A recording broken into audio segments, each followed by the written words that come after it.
Parashurama theme ಪಾರ್ಕಿನ ವಿಚಾರದಲ್ಲಿ ನಿಮಗೆ ಗೊತ್ತಿದ್ದಾಗೆ ಅದನ್ನು ಕಂಪ್ಲೀಟ್ ಮಾಡಲಿಕ್ಕೆ ಕಾಂಗ್ರೆಸ್ ಸರ್ಕಾರದವರು ಬಿಡ್ತಾ ಇಲ್ಲ ಅಥವಾ ಉದ್ದೇಶಿಟ್ಟು ಬಿಡ್ತಾ ಇಲ್ಲ ಅನ್ನೋ ಬಗ್ಗೆ ನಮ್ಮ ಮಾಜಿ ಸಚಿವರು ಹಾಗೂ ಈಗಿನ ಹಾಲಿ ಶಾಸಕರು ಹಾಗೆ ಅವರ ಹಿಂದೆ ತಿರುಗುವ ಕಾರ್ಯಕ್ರಮದಲ್ಲಿ ಮಾತಾಡ್ತಾರೆ. ಅದರ ಬಗ್ಗೆ ನಾವು ಸಹ ಧಾರ್ಮಿಕ ಸ್ಥಳಕ್ಕೆ ಹೋದಾಗ ಧಾರ್ಮಿಕ ಮುಖಂಡರಲ್ಲಿ ಈ ಬಗ್ಗೆ ನಮಗೆ ಸ್ಪಷ್ಟನೆ ಕೇಳಿದ್ದಾರೆ. ನಮ್ಮದು ಬಹಳ ಸ್ಪಷ್ಟವಾಗಿ ಹೇಳ್ತಿದ್ದೇವೆ, ಅಲ್ಲಿ ಅಭಿವೃದ್ಧಿಗೆ ಅಥವಾ ಅದನ್ನು ಕಂಪ್ಲೀಟ್ ಮಾಡಲಿಕ್ಕೆ ನಮ್ಮದು ಯಾವುದೇ ವಿರೋಧ ಇಲ್ಲ, ಅದರ ಪೂರಕವಾಗಿದೆ. ಬಟ್ ಅದು ಈಗ ತನಿಖೆ ಹಂತದಲ್ಲಿದೆ. ಈಗಾಗಲೇ ನಿಮ್ಗೆ ಗೊತ್ತಿದೆ, ಎಲ್ಲಿ ಸಹ ಜಗತ್ತಿನಲ್ಲಿ ಮಾಡಿದಂಥ ಬಹಳ ದೊಡ್ಡ ಪ್ರಮಾದವನ್ನು ನಮ್ಮ ಸಚಿವರು ಅವರ ಒಂದು ಸ್ವಪ್ರತಿಷ್ಠೆಗಾಗಿ ಹಾಗೂ ಅವರ ಚುನಾವಣೆ ಗೆಲುವಾಗಿ ಮಾಡಿ ನಮ್ಮ ಇಡೀ ಕಾರ್ಕಳದ ಮರ್ಯಾದೆಯನ್ನು ಈ ಜಗತ್ತಿನಲ್ಲಿ ಹರಾಜಾಕಿದ್ದಾರೆ. ಧಾರ್ಮಿಕತೆಗೆ ಬಹಳ ದೊಡ್ಡ ಅಪಮಾನವನ್ನು ಮಾಡಿದ್ದಾರೆ. ಈಗ ಅವರು ಅದನ್ನು ಮರೆಮಾಚಲು ಹೀಗೆ ಅಲ್ಲಸಲ್ಲದ ಹೇಳಿಕೆಯನ್ನು ಕೊಡ್ತಿದ್ದಾರೆ.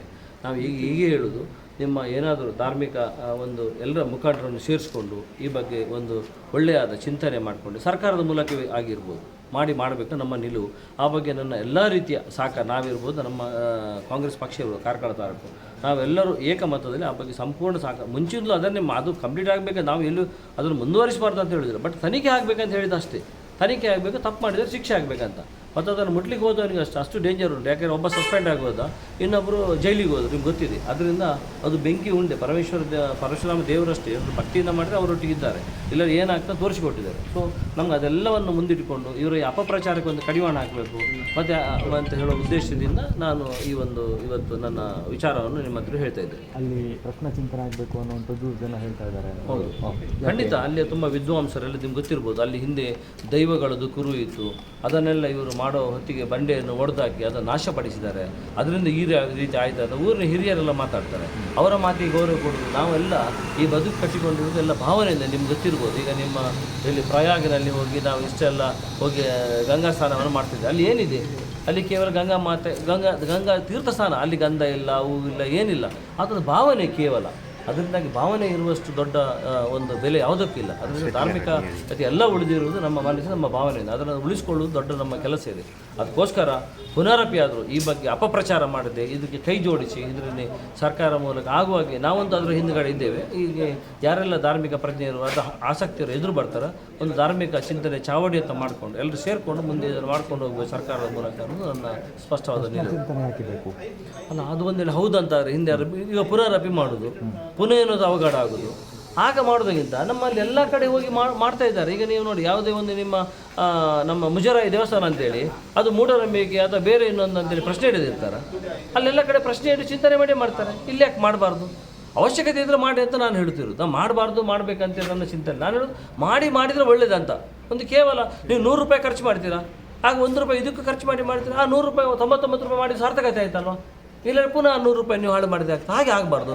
ಇದೆಲ್ಲ ಪುನರಪಿ ಆದ ನಂತರ ಅದು ಹೀಗೆ ಹೈಟ್ ಆಗಬೇಕಿತ್ತು, ಅದು ಹೀಗೆ ನೋಡಿ. ಇವರೆಲ್ಲ ಮಾಡಿದ ನಂತರ ಕೊಡಲಿ ಸ್ವಲ್ಪ ಹೀಗೆ ಆಯಿತು, ಕತ್ತಿ ಸ್ವಲ್ಪ ಹೀಗೆ ಆಯಿತು ಅಂತ ಎಲ್ಲ ಬೇರೆ ಬೇರೆ ನಾಟಕ ಮಾಡಿದರು. ಅದು ಕತ್ತಿ ಕೊಡಲಿಗೆ ಮಾತ್ರ ಸೀಮಿತ ಮಾಡಿದ್ದು ಅದನ್ನು. ಈಗ ನಾವು ಪುನಃ ಮಾಡಿದ ನಂತರ ಇನ್ನೊಂದು ಯಾರೋ ಒಬ್ಬರು ವಿದ್ವಾಂಸ ಬರೋದು ಅಥವಾ ಅವರು ಬರೋದು, ಇದು ಕೊಡಲಿಯನ್ನು ಎತ್ತಿ ಹಿಡಿಬೇಕಿತ್ತು, ಖಾಲಿ ತಾಗಿಸಬಾರ್ದು, ಹಾಗೆ ಆಗಬಾರ್ದಲ್ವ? ಹಾಗೆ ಚಿಂತನೆ ಮಾಡಿದರೆ ಏನು ರಗಳೇ ಇಲ್ಲ. ಅದು ನನ್ನ ಹೋರಾಟದಿಂದ ಹಿಂದೆ ಸರಿಯ ಪ್ರಶ್ನೆ ಅಂತ ಇಲ್ಲ. ಹೌದು, ಇಲ್ಲ, ಅದರ ಪ್ರಶ್ನೆ ಇಲ್ಲ. ಹೋರಾಟದ್ದು ನೋಡಿ ನಮಗಾಗಿ ಅಲ್ಲ, ನಮ್ಮ ಕಾರ್ಕಳ ತಾಲೂಕಿನಲ್ಲಿ ನಮ್ಮ ಮರ್ಯಾದೆ ಉಳಿಸಿ, ತಾಲೂಕಿನ ಮರ್ಯಾದೆ. ಯಾಕೆ ನಮ್ಮ ತುಳುನಾಡಿದ ಮಾನ ಮರ್ಯಾದೆಯನ್ನು ನಮ್ಮ ಧಾರ್ಮಿಕ ವ್ಯವಸ್ಥೆಯೇ ಹಾಳು ಮಾಡಿ ಹಾಕಿದ್ದು. ಧಾರ್ಮಿಕ ಜನ ನಂಬದೇ ರೀತಿಯಲ್ಲಿ ಮಾಡಿ ಹಾಕಿದ್ರು. ಅಂದರೆ ಹೀಗೆ ಒಂದು ಜನರ ಬ್ಲಫ್ ಮಾಡಲಿಕ್ಕಾಗುತ್ತಾ, ಹೀಗೆ ಒಂದು ಸರ್ಕಾರ ದುಡ್ಡನ್ನು ಪೋಲ್ ಮಾಡಲಿಕ್ಕಾಗ್ತಾ ಅನ್ನೋ ನಮ್ಮನೆಯಲ್ಲಿ ಜನ ಮಾತಾಡಲಿಕ್ಕೆ ಶುರು ಮಾಡಿದೆ. ಮಾತಾಡ್ತಾನೆ ಇದ್ದಾರೆ. ಮತ್ತು ನಾವಲ್ಲ, ಜಡ್ಜೆ ಒಂದು ಸ್ಟೇಟ್ಮೆಂಟ್ ಕೊಟ್ಟರು, ನೀವೆಲ್ಲ ನೋಡಿದಿರಿ. ಇದು ನಕಲಿ ಅಂತ ಇನ್ನೇನು ಹೇಳಲಿಕ್ಕೆ ಬೇಕಂತ. ಆದರೆ ಇವತ್ತು ಹೋಗಿ ಕೇಳಿ ಅವ್ರ ಹತ್ರ, ನಮ್ಮ ಮಾಜಿ ಸಚಿವರ ಹತ್ರ ಕೇಳಿ, ಅದಿಲ್ಲಪ್ಪ ಅದು ನಂದು ಕಂಚಿದೆ ಅಂತ ಹೇಳ್ತಾರೆ. ಇವ್ರ ಹತ್ರ ಎಲ್ಲ ಏನು ಮಾತಾಡೋದು? ನೀವು ಹೋದ ಬಂದಲ್ಲೆಲ್ಲ ಜನ ಆಯಿತು, ಒಂದು ಅದನ್ನು ಈಗ ಕಂಪ್ಲೀಟ್ ಮಾಡೋ ಬಗ್ಗೆ ಏನಾದರೂ ಉಂಟಾ? ಅದು ನಾವು ಹೇಳಿದ ಕೂಡ ಅದು ನೀವು ಹೇಳಬೇಕಂತಿಲ್ಲ. ಅದು ಎಲ್ರಿಗೂ ಕಂಡವ್ರಿಗೆ ಗೊತ್ತಾಗ್ತದೆ. ಮತ್ತು ಮಾತಾಡೋ ಕೆಲವು ಜನ ಮಾತಾಡ್ಬೋದು, ಎಲ್ರಿಗೂ ಗೊತ್ತುಂಟು ಅದು ನಕಲಿ ಅಂತೇಳಿ. ಇವರೇ ಹೋಗಿ ಎಲ್ಲ ಜನರ ತಲೆಯಾಣ ಮಾಡಬೇಕು. ಅದು ನಕಲಿ ಅನ್ನೋದು ಬಿಟ್ಟುಬಿಡಿ, ಅದು ಆಯಿತು ನಕಲಿ, ಅದು ಮುಂದೆ ಮಾಡೋ ಬಗ್ಗೆ ನಾನು ಹೇಳೋದು. ಅದು ಮುಂದೆ ಮಾಡೋ ಬಗ್ಗೆ ನಮ್ಮ ಸಂಪೂರ್ಣ ಸಹಕಾರ ಇದೆ, ಸಹಮತ ಇದೆ. ಇದನ್ನು ಧಾರ್ಮಿಕ ಚಿಂತನೆ ಪ್ರಜ್ಞೆ ಸ್ವಲ್ಪ ಎದುರುಗಡೆ ಬರಬೇಕು. ನಮ್ಮಲ್ಲಿ ಇದ್ದಾರೆ ತುಂಬ ಜನ. ಹಿಂದೆ ಕೂತ್ಕೊಂಡು ಮಾತಾಡಬಾರ್ದು, ಎದುರುಗಡೆ ಮಾತಾಡಿ ಇದನ್ನು ಸಾಲ್ವ್ ಮಾಡಿ ಬಂದರೆ ನಮ್ಮ ಸಂಪೂರ್ಣ ಎಲ್ಲ ಸರ್ಕಾರ ಇದೆ, ಎಲ್ಲ ರೀತಿಯಲ್ಲಿ ನಮ್ಮ ಸಹಕಾರ ಇದೆ. ಅದ್ರ ಜೊತೆ ನಿಮ್ಗೆ ಗೊತ್ತಿರ್ಬೋದು, ನಮಗೆ ಅಭಿವೃದ್ಧಿ ಮಾಡಲಿಕ್ಕೆ ಬಿಡುವುದಿಲ್ಲ, ಪ್ರದೇಶದ ಅಭಿವೃದ್ಧಿ ವಿರೋಧಿ ಅಂತೇಳಿ ಆ ಹೇಳಿಕೆ ನಾನು ಸುಮಾರು ಸಲ ಪೇಪರ್ನೆಲ್ಲ ನೋಡಿದ್ದೇನೆ. ಈ ಬಗ್ಗೆ ನೀವು ನೋಡಿ, ಮೊನ್ನೆ PWD ಸಚಿವರು ಬಂದಿದ್ದರು. ಒಂದು ದಿವಸ ಬಹಳ ತಾಳ್ಮೆಯಿಂದ ಬೆಳಗ್ಗೆಯಿಂದ ಸಂಜೆನ ಕೂತ್ಕೊಂಡು ಎಲ್ಲ ಸವಿಸ್ತಾರವಾಗಿ ಎಲ್ಲ ಕೇಳಿಕೊಂಡ್ರು. ಅವರು ಬಂದ ನಂತರ ಕಾರ್ಕಳ ಇಷ್ಟು ಸ್ಯಾಂಕ್ಷನ್ ಆಗಿದ್ದು ಸುಮಾರು 39.7 ಕೋಟಿ ರೂಪಾಯಿ ಸ್ಯಾಂಕ್ಷನ್ ಮಾಡಿದ್ದಾರೆ. ಈಗ ಒಂದು ಸ್ಯಾಂಕ್ಷನ್ ಹಂತದಲ್ಲಿ ಒಂದು 20-30 ಕೋಟಿ ರೂಪಾಯಿ ಇದೆ. ಅಂದರೆ ಸ್ಯಾಂಕ್ಷನ್ ಆಗಿದ್ದನ್ನು ಮಾತ್ರ ಮಾತಾಡ್ತೇನೆ. ಇದಷ್ಟೇ ಕಾಮಗಾರಿಗಳು ನಡೀತಾ ಇದೆ. ಒಂದು 20 ವರ್ಷದಿಂದ ನಕ್ಸಲ್. ಈಗ ಮೊನ್ನೆ ಹೋಗಿ ಗ್ರಾಮ ವಾಸ್ತವ್ಯ ನಾಟಕ ಮಾಡಿ ಬಂದಿದ್ದಾರೆ ನಮ್ಮ ಸಚಿವರು. ಇಷ್ಟೊತ್ತಲ್ಲಿ ಹೋಗಲಿಲ್ಲ ಅವರು.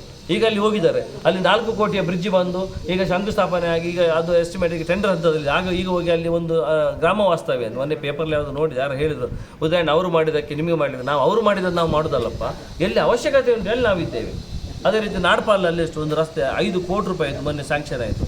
ಇದೆಲ್ಲ ಸಣ್ಣ ಕೆಲಸ ಅಲ್ಲ. ಅದ್ರ ಜೊತೆಗೆ ಜನರಿಗೆ ಹೇಳಿದ 5 ಯೋಜನೆಗಳು, ಜನರ ಬದುಕನ್ನು ಕಟ್ಟಿಕೊಳ್ಳುವಂಥ 5 ಯೋಜನೆಗಳ ಮೂಲಕ ಸುಮಾರು 250 ಕೋಟಿಗಿಂತಲೂ ಜಾಸ್ತಿಯ ಎಲ್ಲ 5 ಯೋಜನೆಗಳ ಮೂಲಕ ಜನರಿಗೆಲ್ಲ ಸ್ಪಂದಿಸ್ತುಂಟು. ಜನರು ಒಳ್ಳೆಯ ಸಾಕಾರ, ಒಂದು ಒಳ್ಳೆಯ ಸಂತೃಪ್ತ ಜೀವನದಲ್ಲಿ ಇದ್ದಾರೆ.